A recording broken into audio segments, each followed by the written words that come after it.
로즈마리는 향도 너무 좋지만 활용도도 굉장히 좋은데요. 필요할 때마다 바로바로 뜯어서 사용할 수 있기 때문에 집에서 하나쯤 키우면 정말 좋은 허브입니다. 로즈마리 한 포트로 풍성하게 키울 수 있냐고요? 물론입니다. 3,000원짜리 로즈마리 한 포트만 있으면 계속 번식시키면서 풍성하게 잘 키울 수 있는 방법 있습니다. 또 로즈마리는 키우고 싶은데 죽일까봐 망설여진다면 걱정하지 않으셔도 됩니다. 이 영상만 끝까지 잘 시청하신다면 로즈마리 완전 정복할 수 있습니다. 얘는 작은 소품 포트로 한 2년 정도 키운 로즈마리인데요. 외목대도 예쁘지만 저는 또 자연스러운 것도 좋아서 그냥 막 키웠습니다. 너무 산발하고 있어서 잘라서 정리도 좀 해줄 겸 잘려나온 줄기로는 번식을 시켜줄 건데요. 삽수로 사용한 애들은 한 7에서 10cm 정도 잘라주면 되고요. 줄기를 자를 가위나 칼은 깨끗하게 소독 후 사용하는 게 좋습니다. 로즈마리를 풍성하게 키우기 위해선 가지치기나 순따기를 해주면 되는데요. 여기 보면 한 줄기에서 여러 줄기로 나눠져 있죠. 전에 애플민트 영상에서 보여드린 적이 있는데 잘려진 곳에서 양쪽으로 나와 한 줄기가 두 줄기, 두 줄기가 네 줄기 이런 식으로 늘어나면서 점점 풍성해집니다. 산발하고 있던 머리를 다듬어 줬더니 어느새 삽수로 사용할 애들도 많이 생겼네요. 삽수로 사용할 줄기 아래쪽에 있는 잎들은 2-3cm 이상 모두 떼어내줍니다. 이 부분의 잎들을 떼어내지 않으면 줄기가 자라는 대신 썩을 염려가 있기 때문에 흙이나 물이 닿는 아래쪽의 잎들은 모두 떼어내는 게 좋습니다. 줄기에서 떼어낸 잎들은 버리지 말고 모았다가 물에 잘 씻어서 말린 뒤 나중에 요리할 때 사용하면 됩니다. 로즈마리는 특유의 향과 강한 살균력, 잡내 제거에 좋기 때문에 요리에 많이 사용되는데요. 특히 육류 요리, 고기 구울 때 함께 곁들여 구우면 독특한 풍미 증가로 더 맛있게 드실 수 있습니다. 또한 차로 만들어 드시면 심신 안정 효과가 좋다고 하니 나뭇잎들로 따뜻한 허브차 한 잔 만들어 드시는 것도 좋을 것 같습니다. 자, 이렇게 아랫부분의 잎들을 다 떼어냈으면 물을 좀 더 잘 빨아들일 수 있게 가위나 칼을 사용해 밑부분을 사선으로 깨끗이 잘라줍니다. 이대로 그냥 꽂아줘도 되긴 하지만 이렇게 사선으로 잘라주면 물올림 할 수 있는 면적이 좀 더 넓어지겠죠?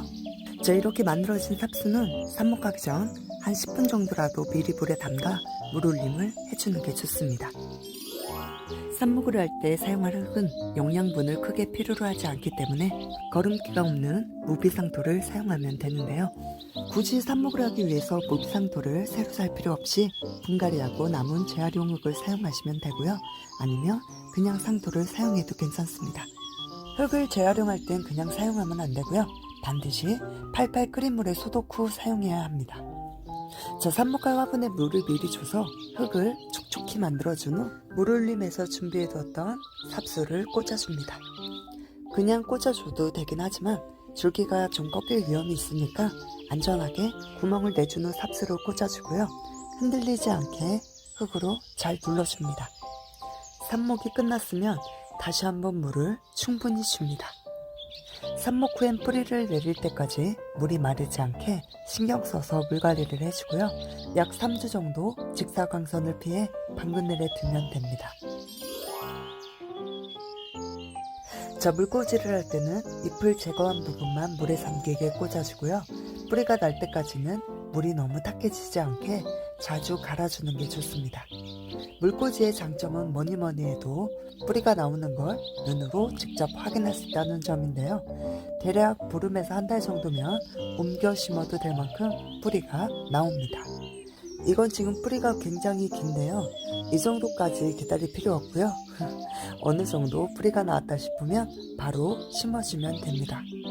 분갈이 후엔 몸살이 올 수도 있으니까 햇빛이 직접 닿지 않고 통풍이 잘 되는 방그늘에 일주일 정도 두어 적응 기간을 주면서 점차 햇빛이 잘 드는 곳으로 옮겨주는 게 좋습니다. 저 삽목한 지 한 달 정도가 지났는데요. 한 달 정도가 지나면 어느 정도 뿌리가 나왔을까 궁금해 하실 분들을 위해서 얘를 살짝 파서 보여드리도록 하겠습니다. 이야, 뿌리가 이렇게 많이 나왔습니다. 로즈마리 삽목 어렵지 않죠? 특별히 어려운 것도 아닌데 작은 차이가 결과물에서는 실패냐 성공이냐로 나뉠 수 있으니까 로즈마리 삽목에 실패하시는 분들은 제가 아는 방법으로 다시 한번 도전해 보시기 바랍니다. 로즈마리는 지중해 연안이 원산지인 허브인데요.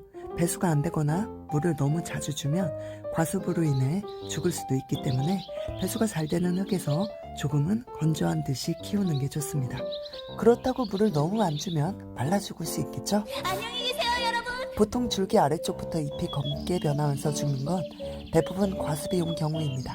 과습이 오지 않게 물은 너무 자주 주지 말고요. 겉흙이 말랐을 때 듬뿍 주면 되는데 계절마다 또 집집마다 키우는 환경이 다 틀리기 때문에 물 주는 날짜를 정해놓고 주기보다는 손가락이나 나무젓가락으로 찔러서 수분이 묻어나오지 않으면 그때 물을 흠뻑 주면 됩니다. 로즈마리는 원산지가 지중해다 보니 햇빛과 바람을 좋아하는데요.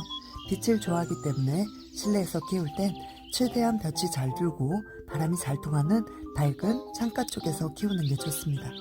로즈마리는 항균, 살균 기능이 뛰어난 허브식물인데요. 포름알데히드 등 휘발성 유기화합물 제거 능력이 탁월하고 음이온 및 습도 발생량이 높은 공기정화 식물입니다. 또한 로즈마리의 향성분에는 카르노신산이 함유되어 있는데 이 성분은 집중력을 높여주고 기억력을 증강시켜주기 때문에 서재나 공부방에 두면 좋습니다. 물론 볕이 잘 드는 창가에 둬야겠죠? 로즈마리 생각보다 키우기 어렵지 않습니다. 영양분을 많이 필요로 하지 않기 때문에 비료를 신경 써서 줄 필요도 없고요. 통풍, 빛, 물주기 이 세 가지만 잘 기억하시면 됩니다. 볕이 잘 들고 통풍이 잘 되는 곳에서 과습이 오지 않게 필요 이상으로 물을 주는 일이 없도록 주의하시면 로즈마리 누구나 문제없이 잘 키울 수 있습니다. 영상이 도움이 되셨다면 가시는 길에 구독, 좋아요 한 번만 눌러주시고요. 저는 다음 영상에서 다시 찾아뵙도록 하겠습니다. 시청해주셔서 감사합니다. 구독과 좋아요 잊으시면 안 돼요. 꾹꾹꾹. 내 맘대로 슬프게 하실